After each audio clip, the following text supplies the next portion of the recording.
the way that I approach coaching from a strengths perspective is to really help the client think about, well, how can they apply whatever their strengths might be to that particular challenge or opportunity at hand.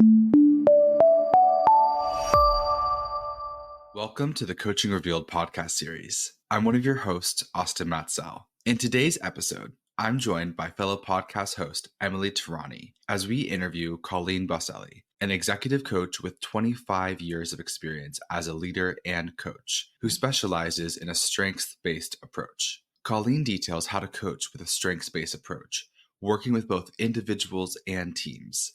The episode covers the strengths profile methodology, which identifies strengths through 3 components: performing them well, gaining energy from their use, and performing them often. Colleen began her career in marketing and advertising. After a cancer diagnosis, she transitioned to coaching to find more fulfillment in her career. Her love of self-help, paired with her strengths in empowerment and self-awareness, solidified coaching as the ideal career path for her. Colleen delves into the strengths profile methodology, which organizes 60 strengths into 4 categories: realized strengths, unrealized strengths, learned behaviors, and weaknesses.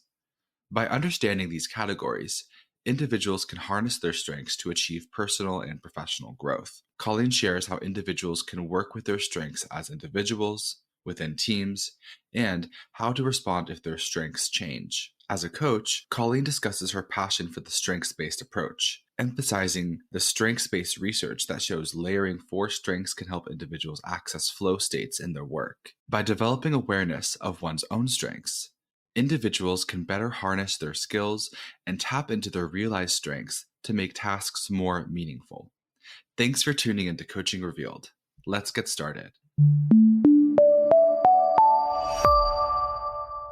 Well, hi, everyone, and welcome to Coaching Revealed. We are very, very excited today to be joined by Colleen Boselli. And Colleen Boselli is a leadership coach who focuses on empowering and inspiring executives to maximize their strengths as a means to optimizing their leadership and management skills. She has more than 30 years of experience as a corporate leader, consultant, and business coach.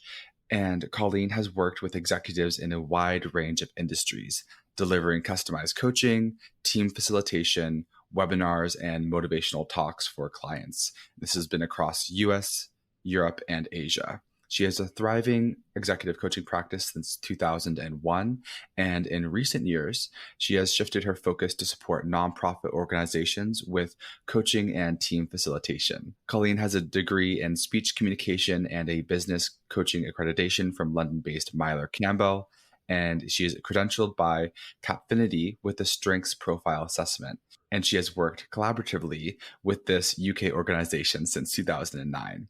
Colleen's strength-based approach to coaching is rooted in a deep commitment to the principles of positive psychology, and that's why we're so excited to be bringing Colleen on today as part of our series with Coaching Revealed on positive psychology and coaching. So, Colleen, how are you doing? It's great to meet with you today. Thank you, Austin. Really nice to meet you and Emily too. And I'm excited to share my story with the hope that it'll be helpful to other coaches. Amazing. And then, so we can kind of jump right into our very first question, which is, what got you involved in coaching? How did you first become a coach? I probably have to go back, honestly, to when I was in middle school, or back then called junior high.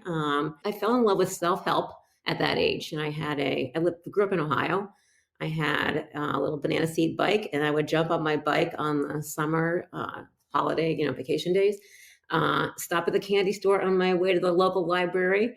And I always checked out my Nancy Drew mysteries and a self-help book or two, whether that was Wayne Dyer, Dale Carnegie. I was really inspired by Martin Luther King. So, I started paying attention to self-help really young. And then I started my career in marketing, and I was drawn to that largely because I found consumer behavior to be fascinating when I was studying it in school. And I like to understand what makes people tick, what motivates them, and really wanted to be a leader in my first job, in some sort of a creative environment, working with a diverse group of people. That's kind of what I had in mind. And I started out actually working in advertising. And I worked for a couple of the big multinational ad agencies, and I was in the account management end of the business. That's the person that's responsible for the client relationship and strategic thinking. I'm motivating the team to deliver whatever it is that the client is looking for a particular advertising account. And then as my career grew, I found that I really mostly enjoyed managing people, like thinking about what gets people engaged in their job, what kind of corporate culture we should have in order for people to feel motivated and happy. And I like training. But ultimately, I learned about back then the newish field of coaching from a psychologist that I had hired to help me with a project in the department. She acquainted me with the idea of this. So that was kind of the first thing that stimulated my thinking about becoming a coach. And then the other really big motivation for me is that I had a very shocking and serious diagnosis of stage 3 breast cancer when I was in my late 30s, and I had a 3-month-old, a 5-year-old, a 6-year-old, and I was working full time in the advertising business. And that really, thankfully, I survived that. But it really caused me to take a good hard look at what was energizing me about the work I was doing, what was draining me about the work I was doing. I'm not sure I knew the terminology then that I know now, but it was like kind of through that self-assessment that I thought, I got to make a change here. If I'm kind of given a second chapter, thankfully, what could I be doing that is not going to be as draining and will be more helpful, kind of mankind, basically. So anyway, that's how I got into coaching. That's amazing. And I resonate so much with your experience. I also started off as an account manager before finding the world of coaching. Thank you so much for sharing about your personal experience. And since I know that we'll soon be talking about strengths-based coaching, what would you say was your strength in your journey that you experienced? Probably self-awareness, first of all. I mean, I'm not sure that I had that right off the bat, but as these situations, especially the cancer situation, unfolded, I did a lot of digging deep. And once I dug deep into what really energized me, what became more clear, and so other strengths that kind of emerged for me, or my ability to enable people in all the positive senses of that word, help people feel confident in themselves. And that kind of goes back to that whole interest I had in self-help as a young kid. Yeah, it sounds like you found your calling. That's what I was hearing when you were sharing. Yeah, and that's part of what motivates me to be a coach. I really want to help other people either find their calling or find ways to do whatever the job is in a manner that is as energizing and productive and positive as possible for them, which is why I love the strengths approach to coaching. Did you start off doing that approach with coaching? What was your evolution in the specific coaching role? Yeah, I actually did start off this way because when I left the corporate world after the cancer diagnosis to set up my coaching business, I thought long and hard about what do I really believe in? Where do I feel like I could learn the fastest and make the greatest difference? And what might set me apart in terms of a style or approach to coaching from other people. Now, this is back when coaching wasn't anywhere near as prominent as it is right now. But nonetheless, with my marketing background, I think I was thinking about, what kind of coach do I want to be? At the time, positive psychology was a relatively new thing. And so I soaked up everything I could about positive psychology, whether that was, reading every book that Martin Seligman wrote, attending conferences and classes from the early strength gurus, doing sort of the early version of online classes, that kind of thing. I soaked it all up. And then we moved to the UK. And after we moved to the UK, there too, I started looking for the experts and trying to affiliate with the experts in positive psychology. So really strengths has been part of my journey from the beginning. It just felt right. And so I followed that. And because it felt right, then I found it easy to learn about it and exciting to learn about it, and really have enjoyed becoming a strength strategist. Ready to advance your coaching practice? Join the Institute of Coaching and tap into the world's leading resource for coaching science and professional development. With over 4,000 members across 130 countries, the IOC offers invaluable networking opportunities with an elite global coaching community and innovative learning to broaden your knowledge and keep you at the forefront of coaching best practices. engage in cutting-edge learning events with world-renowned coaching scholars, from webinars and seminars to discussion groups, research projects, and more. Try any membership free for 30 days. Use promo code IOC Podcast and visit instituteofcoaching.org/join to get started. For sure. That's absolutely incredible. So I'm interested, kind of, what is the overview of the strength-based coach for individuals who aren't familiar with that yet? How do you kind of give someone the 30,000-foot view of here's strength-based coaching and some of the pillars that exist within this particular sect of coaching?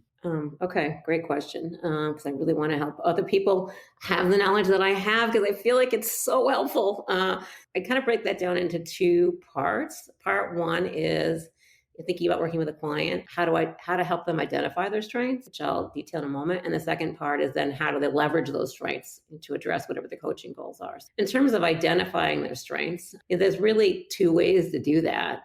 One is just basic strength spotting, paying attention to someone else or them paying attention to themselves and becoming effectively grounded in what has served them well, by looking at their successes, their disappointments, their failures, and we're thinking about what strengths were they using, at the foundation of those energies that they were expending. Or even more productively, for me anyway, is starting with a strength assessment. I will talk about, and I use a different tool called the strengths profile, but either way, having a tool like that where it calls out the strengths gives us a foundation in that, early conversation exploration of what is it that's in your toolkit that can help you address the opportunity or the challenge that they're bringing to the coaching session. Which brings me to the second part, which is, of course, figuring out how to leverage their strengths. And so the way that I approach coaching from a strengths perspective is to really help the client think about, well, how can they apply whatever their strengths might be to that particular challenge or opportunity at hand. So I'm using, good, strong, basic coaching practices like setting goals and figuring out a plan to get there and holding them accountable, et cetera. But we're using a keen eye on the client's strengths to get there. Because I could certainly say, from my prior experience or from other clients that I've learned, here's something you could try. But that's directive, and I don't want to do that. And secondly, that's not focused on the actual tools that the client has. And to me, the best way I can help someone is to help them become really familiar with their tools or what they're lacking in their toolkit, right? And then figure out how to use those wisely so that not only are they successful in whatever it is they're bringing to the coaching session right now, but so that when I'm out of the picture, whether that's, 2 weeks, 2 months, 2 years, 10 years, whatever later, that they're able to self-coach because they know what their strengths are and they know how to use them effectively. So I'm wondering with in that two-step process, first helping the client to identify their strengths and then helping them utilize their strengths. In that discovery process, that first portion, the assessment's one way in which they're able to identify their strengths. How does that process kind of look in a little more like granular sense of them identifying what their strengths are? And are there other ways that you help clients kind of uncover what their strengths are through coaching? I think that I am most effective, and I hope that other coaches could find this powerful for them when the client is interested. I'm never going to force it on them, but they're interested in taking a strength assessment because it gives us a disciplined approach to uncovering what their strengths are. Not to say that the strength assessment is the holy grail or that it's going to be something we're going to use every single conversation, but it gives us a process for unpacking what their strengths are. But that's not, of course, not always possible either because the budget doesn't exist or the time doesn't exist or what have you. And so in addition to that, or as an alternative to that, absolutely, as a coach, what I can do and what others can do is to listen deeply to whatever the coach is sharing, the client, is sharing about the way that they are, let's say, approaching a challenge or opportunity, and help them think about what strengths they are using that are serving them well in that particular endeavor, what strengths they might be overplaying in that endeavor, what strengths that they are lacking that they might need in order to achieve whatever the coaching goal is.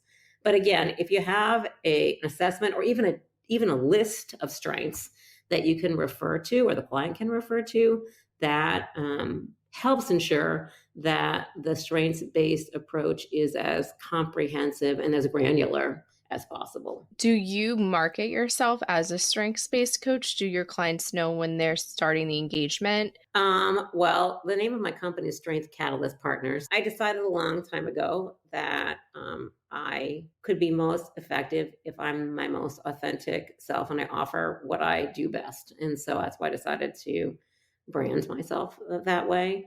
That being said, the last thing I ever want to do in a coaching conversation is direct it to a tool or an approach that might get in the way of more compassionately and accurately and, kind of all those words, help the client get to what they want to get to. So to me, it's a methodology that works most of the time because our strengths are the tools that we use, whether, when we're going about, but I don't want it to get in the way. When I am, doing a get acquainted chat with a prospective client, I will absolutely say that one of the ways that I find productive to approach coaching is to take a strengths-based approach and not describe it.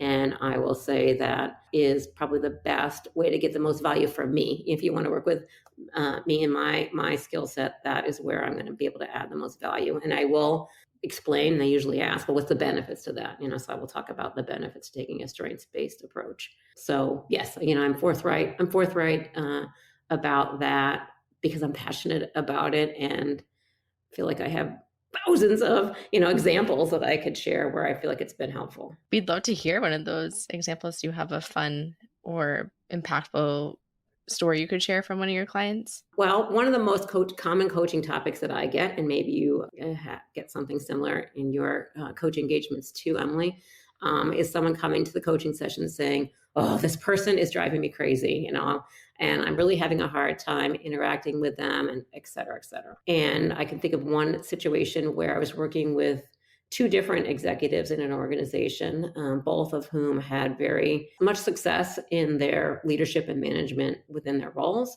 but a very visible interpersonal conflict to their teams. And so the manager of these two people said to me, can you help them figure that out? Because it's really unproductive for their teams to feel the conflict that occurs when they're in the same room. Both of them had taken the strengths profile assessment, which is the tool that I use most commonly because I'd been coaching both of them already. So we had that common language, which was fantastic.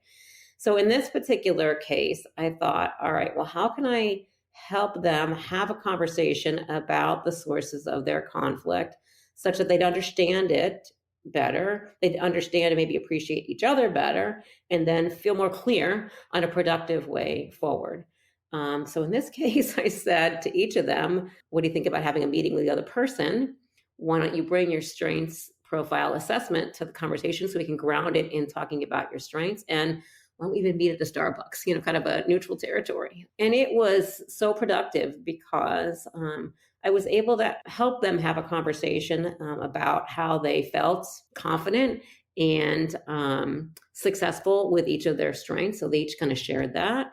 And then I went back to that same list of strengths and I asked them to share whether they felt they ever overplayed any of those most energizing, most successful strengths with the other person. And I primed a little bit for this, but certainly because the conversation started happening between the two of them, more of the sources of motivation for the other person came through in the conversation because each one of them recognized that they themselves might have overplayed inadvertently one of their strengths that caused the other person to perhaps recoil a little bit. Then they were a little more tolerant with the other person, perhaps doing the same thing. So we were able to name it and say, oh, well, you are overplaying your counterpoint strength with me. I know it's well-intended. You want to be sure that multiple options are considered every time we talk. But the way I receive that is feeling like you're never happy with any of my ideas. Like you always have more and more and more. And similarly, the other person saying something back from their particular strengths.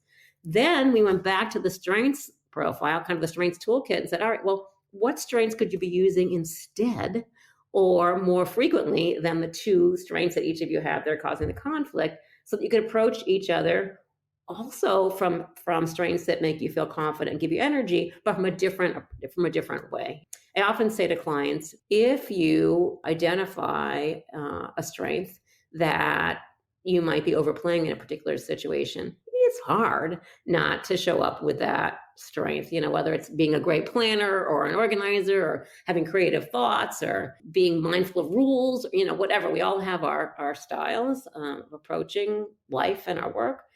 And it's hard to pull back from that because it makes you feel confident. You feel competent, you grow faster, you feel more resilient. You're energized, you're authentic. So it's really hard to pull back from that.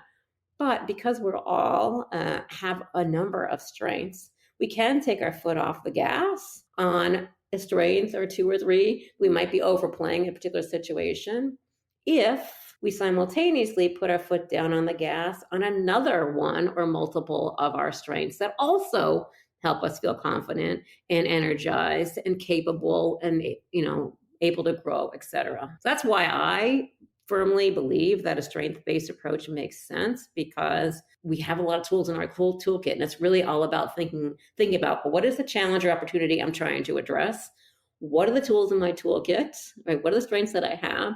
And how do I want to use them in combination in kind of the right way so that I can be effective in this particular thing? Or if there's a tool in my toolkit, a strength that's needed in this particular thing I'm trying to achieve, and I don't have it, then who have I been strength spotting around me that has that I might borrow them to help me with this or have them do it for me, so that sort of variety that comes out from me and my leadership posse or whatever has the full set of strengths that are needed for the given situation. I'm hearing, like these concepts of overplaying a strength, or also I'm hearing, there are strengths that are going to be good for the individual, but it sounds like there's potentially, the downside to the strength in a team or for others. So I'm hearing the strengths are not, like just a very simple thing, but there's some level of complexity to them. So how does kind of the strength profile as a framework look, or as a methodology look, and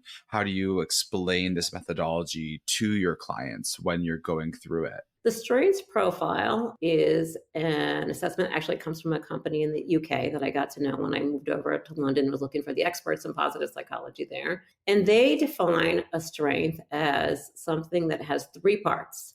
A strength is a strength if you perform it well, if you get energy from using it, and if you're able to use it frequently. Kind of the thought is if you're not using it, it's not a strength. So three parts to a strength. And in the strengths profile assessment, there are 60 strengths. So it's very granular. And that's another reason why I really like it, because it kind of gets down to the really nuts and bolts. When one takes the 20-minute or so online strengths profile assessment, you receive a report that breaks your strengths into 4 different categories, if you will.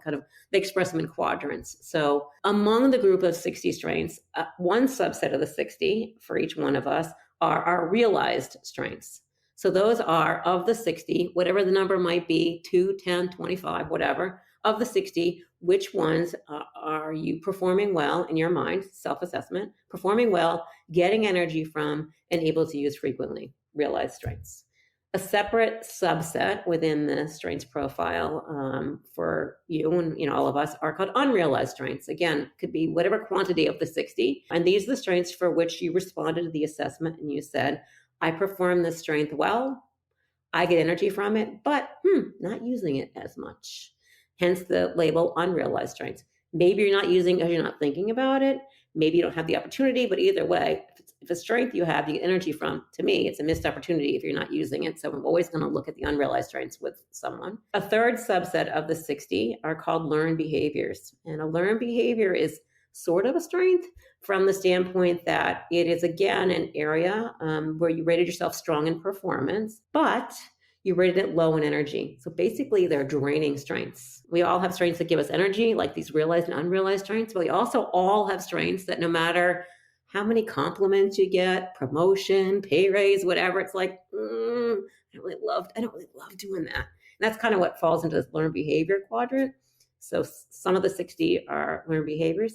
And then finally, it's sort of the fourth quadrant in the strengths profile report are your weaknesses. Another reason why I like this assessment, because it teases those out. So it's quite simply what you say as you're filling out the assessment, that you rate yourself low in performance and low in energy. With that, those sort of 4 different ways of thinking about your strengths that I feel like I or anyone, any coach really could be helpful to a client by looking at how can you use your realized strengths effectively. And because those are the ones you use a lot and you get energy from, those are the ones you might be overplaying. So that's where we talk about, among this list of 15 or whatever realized strengths, what do you run the risk, or when have you ever overplayed any of these? Kind of keep that in mind, through our coaching engagements. We'll look at these unrealized strengths and say, all right, well, these are tools in your toolkit and you're saying you're not using them very much. What would it look like to use that strength then in this thing you're trying to accomplish? With the learned behaviors, because they're draining, the goal is to try and moderate use of those. We can't usually walk away from our learned behaviors because we need a lot of our strengths.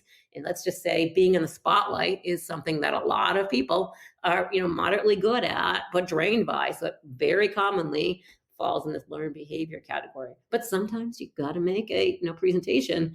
And so for the learned behaviors, it's all right, well, which of my realized or unrealized strengths could I pull into that spotlight opportunity to reframe the way that I think about or approach this spotlight opportunity, so that it becomes a little bit less about the spotlight, and the spotlight kind of comes along and is done well enough. Or who do I know, again, that has strength in my area of drain or my area of weakness that might be able to help me with that. And the same concept for the learned behaviors in terms of reframing and using your strengths alongside the weakness holds for the weaknesses. So for both learned behaviors and weaknesses, always asking the client, all right, if this is something you need to do, who do you know that's better at it or energized by it that can help you with it, or which of your other strengths can you use with it? Just thinking about the spotlight thing. So spotlight is a learned behavior for me. Doing this right now while I am excited about the opportunity to help other coaches, there's a little voice in the back of my head that is saying, are you talking too fast? Are you answering the questions the right way? Are you using too many uhs and the, whatever. So these questions in the back of my head, which makes being in the spotlight draining for me. But among my realized strengths, as I mentioned to Emily earlier, are esteem building and enabling and being mission driven. So as long as I tell myself before I get on a call like this, all right, this is not about me being in the spotlight. I mean, sure, I've got to do it well enough, but this is an amazing opportunity for me to enable and esteem build, other coaches. And I reframe the spotlight to be about that, then it becomes less draining. And that's an example, of taking a realized, unrealized strengths and attaching them to the learned behavior in terms of how you think about it or how you approach it, which makes you better able to address the coaching goal, whatever it might be. What I really love about that example, and it's come up in this conversation as well, is how it sounds like awareness is such a big piece of a strength-based coaching approach. Awareness of what the environment or the potential problem that the client is dealing with, so that they can build that skill of recognizing all the moving factors going around them, and then looking into their toolkit of strengths and identifying what should I be using for this particular thing that I'm facing, as opposed to just being like, oh, my strength is spotlight, for example, and I'm just gonna continually go into that, actually having awareness to be able to pull back. Do you find that working with clients on whether it be awareness or mindfulness tends to be a helpful way for them to better access their strengths? Absolutely. And what that repeatedly helping them deepen their self-awareness enables them to self-coach, like I said before, which is ultimately, hopefully, the job that we all want to do is work ourselves out of a job so that the client is able to stand without needing the support. It enables them to develop more clearly their brand of leadership or their personal brand, or whatever it is, their management style, by becoming more and more confident and capable around their areas of greatest strength. Yeah, because I feel like a big part of my job, if you look at your coaching sessions as sort of a collective, as across the number of coaching sessions that you have, my goal is really to help that client feel confident in themselves, that they have what they need, or they know where to get what they need to seize their opportunity or overcome their challenge. And so if every time we have a conversation, they can see more clearly and more clearly and more clearly who they are, what they're good at, what they need, then their confidence grows. And when their confidence grows, it becomes easier to accept what they're not so good at, because they realize, I own this. I own being a team builder, an enabler, and a creative thinker, and mission-oriented. And it's okay if I'm not adherent to a lot of rules and procedures. That's someone else's strength, and I know who I need to borrow that from when I need it. I love this particular model because it seems like it really is a comprehensive tool for how to navigate life, right? It's not just, I have these strengths. It's when you're maybe not tapping into them, when you're having difficulties with other people. And it also seems like it gives an explanation to why some things might not be going as easily as someone might expect, even though they do have the strengths, and then it reminds them and gives that framework. So from that, I'm wondering if you ever encounter people that are a little bit resistant to focusing on strengths, even considering that we tend to have a negativity bias, or what do you do if a client is not really getting on board with the framework initially? Have you had any experiences like that? Nothing that is overt. However, like I said in the beginning, I believe that good coaching is not about the tool or about my approach. It's about what the client needs. And so if I introduce the idea, even through a simple question of what strengths could you use to solve that problem, whatever, and they don't address it or want to address it that way, I'm not going to stay there, because at the end of the day, it's more important that I help them get to whatever the goal is. And if the method that I am starting with is not productive, then I don't want to impose that on them. However, I would also say that I don't find that situation very often, because everybody has strengths, and because people feel more hopeful and more confident when they identify that they can do the thing they want to do. All I'm trying to do is just direct them to their tools and helping them think about how they can use that tool to, like I said, accomplish whatever the goal might be. So there's not really resistance to it. I find more resistance to personality tests, honestly, because of the labeling, that suggests, or boxing someone into a particular acronym or color, or whatever it might be. But certainly, like using a tool like the strengths profile, when there's 60 strengths, there's a million combinations that anyone could have. And I try, if the aperture is there, to really celebrate that what makes each person special is how their strengths uniquely work together. And I'll find myself often asking them, tell me about especially in an introduction, tell me about something that you've done that's gone really well, that you enjoyed doing, and what was that all about? And if that person and I can unpack what the strengths were that underpinned that success and the joy that came from that, then that gets them feeling more confident, and then I can help them start thinking about, then how can you apply that feeling they're having right now to this challenge that you're maybe overwhelmed by. That's awesome. Yeah, it sounds like it takes people out of the defensive mode that they tend to be in, right? You mentioned the optimism and the hopefulness, and it can be a reminder of, oh yeah, I have all of these capabilities and strengths. I forgot about them, or I haven't thought about it in that way. The other thing that the strengths profile offers too, I should mention, is a team report. So, and when you introduced me in the beginning, you mentioned that I do team facilitation. So often, as I'm sure happens for many coaches, opportunities to do offsite for a team arises from individual coaching of a leader. And so with the team profile, the vendor is able to roll up all the strengths of the particular people in that group, and then present the strengths in the same sort of 4 quadrants that I mentioned to you before. And it's been very productive working with the team and having them take a look at, what is it kind of that bonds us? What are the the realized strengths that, let's say, 8 of the 10 of us, share. And what does that mean for why we are successful working together?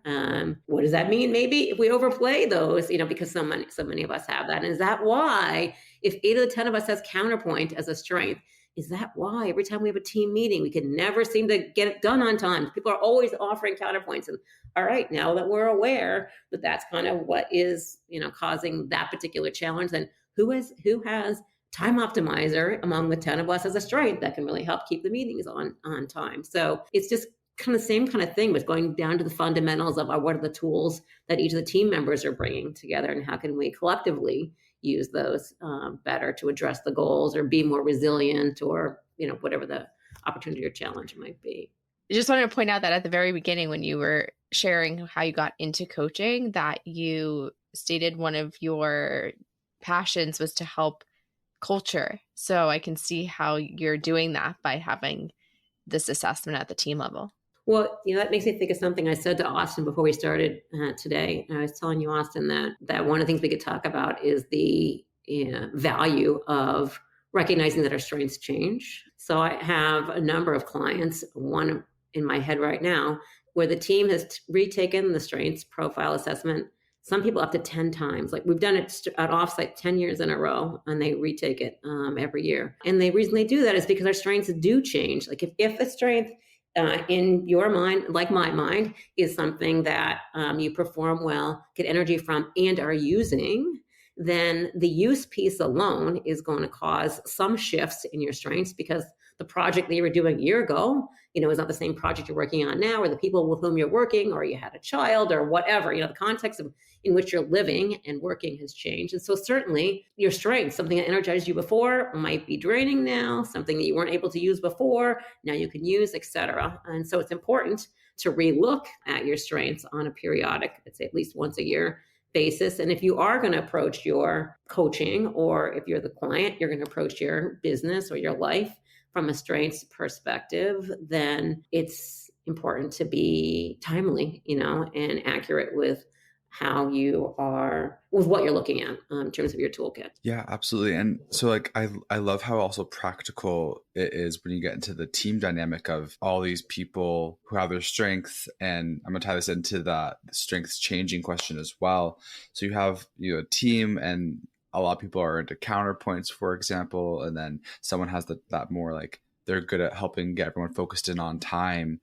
How does it kind of look, if someone feels like their strength is a role that they are being utilized for, and that strength begins to not be serving them as much anymore, they're not feeling as much fulfillment? How do you help a team navigate strengths if someone, has always been put up to do this one thing, and that makes them start to dislike it compared to how much they used to like it at the beginning? Well, if you have the benefit of a team profile, or individuals on the team that have taken the assessment like the strengths profile, then you have the language to say, oh, that situation or that task or that expectation from my job description is one that is demanding my learned behaviors of A, B, and C. And I can certainly do it well. If the leadership knows the language and knows the benefits of working from a strengths perspective, then generally speaking, they're more interested to see if they can make some shifts of responsibilities within the team to ensure as much as possible that the expectations of the individuals are aligned with their most energizing strengths. It can't always happen, but certainly there are opportunities when it can happen, as long as you're conscious of that and are motivated by it. When it can't happen, and someone has to do the job that they've been hired for, and there's no budget to hire somebody else or give that responsibility to somebody else, what have you, then we go right back to what I said before about thinking, all right, if I have to use this learned behavior, this draining strength of mine, then who can help me that might genuinely get energized by it, which is often hard to imagine, because if I don't like doing this, why would someone else like doing it? But for every learned behavior I have, someone else has it as a strength. So who can help me and get the joy from that? It's a gift to them if they help me, and a gift to me, I get out of it a little bit. But if that's not a possibility, and the person doesn't exist in your professional or personal life to help you with a thing, then again, which of my strengths, realized or unrealized, can I use alongside that learned behavior? Because any task I undertake is going to take more than one strength anyway. So what can I use alongside that learned behavior, like I told you about my spotlight, to reframe it or approach it differently so it becomes more about the other strengths? For example, let's say you have to be creative, and creativity is not the reason you took the job. People are looking for creativity from you. It's like, oh my goodness, where am I going to get these ideas from? And so you're feeling kind of stressed out, and you're going to be evaluated by it, and you can't change your job description. But let's just say one of your realized strengths is relationship deepener. And let's just say someone on the team you really want to get to know better. Let's invite that person to lunch and ask them if they can help you brainstorm. And you're not doing it because you want to do the brainstorming, because as a matter of fact, you don't really like brainstorming because you're not good at it in your mind or whatever. But relationship deepening, doing with the other person, is what drove you to want to have this conversation. And so the brainstorming happens whether that person is creative or not, because you're in company with the other person and getting the energy from being with that individual. And that's just one, example. And we've got an assessment like the strengths profile, where there are 60 strengths. Chances are each of us would have many different strategies that we can employ from any of our realized and unrealized strengths to help compensate in that draining situation. In the spirit of the self-help that you mentioned earlier, for people listening in, how would you help them self-coach, self-help, any self-assessments, or, a quick tip to just check in on if you're using your strengths, or, anything like that to offer? Well, one of the most common things I suggest to people, again, if they're using a strengths profile or whatever strengths tool they use, that they have it handy. They print it out. Let's say it's a summary page of some sort, and they put it somewhere where they can look at it. And I do this myself too, where I can look at it every day. Let's just say before you start your day, look at your calendar, see what you have going on, and ask yourself, all right, well, these are my list of 7 unrealized strengths. Which one could I use today in which meeting?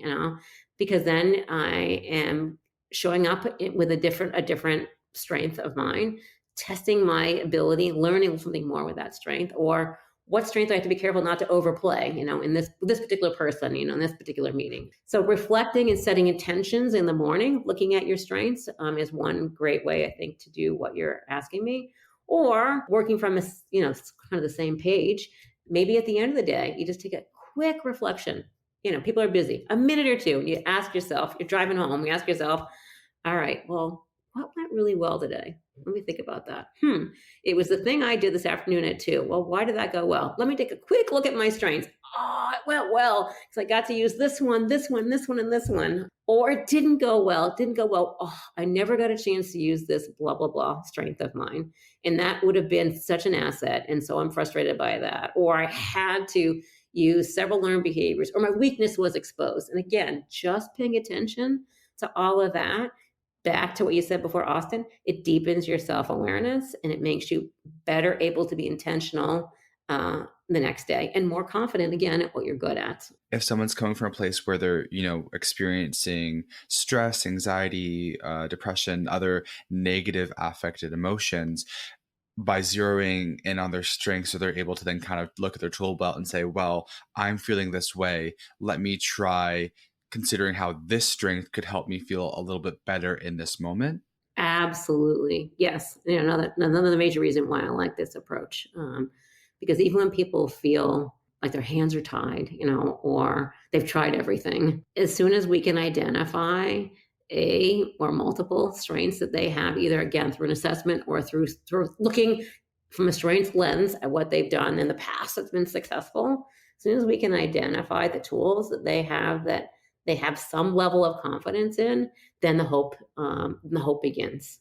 And then it's my job to help them think about, all right, well then, how can you use that strength? And if they want, how can I hold you accountable to using that? And then when they succeed with it, let's look at that and figure out, well, why did that work? What strength were you using? It becomes a building process where they become more and more and more aware of their tools. I love it, as you can tell. No, thank you so much for just your passion on this and all the information you've shared about a strength-based coaching approach. It's really, really incredibly helpful. And kind of our wrap up, we'll have a couple questions. I think the first one is just, is there anything, in this session that we've not covered that you would love to be able to share with listeners about a strength-based coaching approach? One is the science behind strengths tells us that when we use 4 or more of our strengths together in combination, that's when we get into that state of psychological flow or lose track of time. So I use that commonly in my coaching engagements to say, all right, well, what's one strength you could use to tackle that problem? And then they start thinking about it. And I said, what's another strength you could use? And they start thinking about it a little bit more of a different perspective. And then we get to the third one. By the time I get to the fourth one, they're like, okay, all right, I know what I need to do, because they start seeing it, through the lens of their strengths. So I think that sort of using 4 strengths is a good guideline to keep in mind. And then the other thing I would say is that we tend to express gratitude or appreciation to other people consistent with our own strengths, because that's what we value. And so like if my assistant does an amazing job getting a lot of things done, because I'm a time optimizer, I'm going to say, oh, Kate, thank you so much for getting all those things done. Little do I pay attention, I should be, that time optimizing is draining for her. She's good at it, but it stresses her out all day long. How am I going to get these 10 things done for Colleen? And if I had just thought about strength spotted, looked at her assessment, whatever, and thought about, she loves the details. I don't like details. But if I just complimented her on her detail management, that is going to go a long way, because she believes it. She's energized by it, et cetera. So I give everyone that little tip too, to think about how do you express gratitude and how can you express it consistent with the other person's most energizing strengths. I love it. That's like working off the platinum rule of like treating others the way that they want to be treated, which is so beautiful. And then lastly, is to wrap up, how can people get in contact with you if they're interested in learning more about your coaching or strength-based approaches? How would you like people to be able to reach you? Well, they can certainly reach out to me via my website. So my website is www.strengthcatalyst.com. And if you want to learn more about the strengths profile as a tool, I can certainly tell you about it. I'm happy to share all my best practices, my tools, my worksheets, whatever. Or go to the strengthsprofile.com website, and you can learn right from the vendor about their tool. Thank you. It's been so great to talk with you. Yeah, thanks for talking with us. This was amazing. Thanks, Emily. Thanks, Austin. All right. Have a great day, everyone. Take care. Thank you for listening to this episode of Coaching Revealed, brought to you by the Institute of Coaching. You can learn more about the Institute on our website at instituteofcoaching.org. You can stay up to date with new episodes of our podcast by liking and following Coaching Revealed. You can also find us on social media on LinkedIn, Instagram, and X with the handle Institute of Coaching. We also love hearing from our guests, so please reach out to us with thoughts you have on this episode and any questions you have about coaching. Until next time, this is Emily Terrani with Coaching Revealed.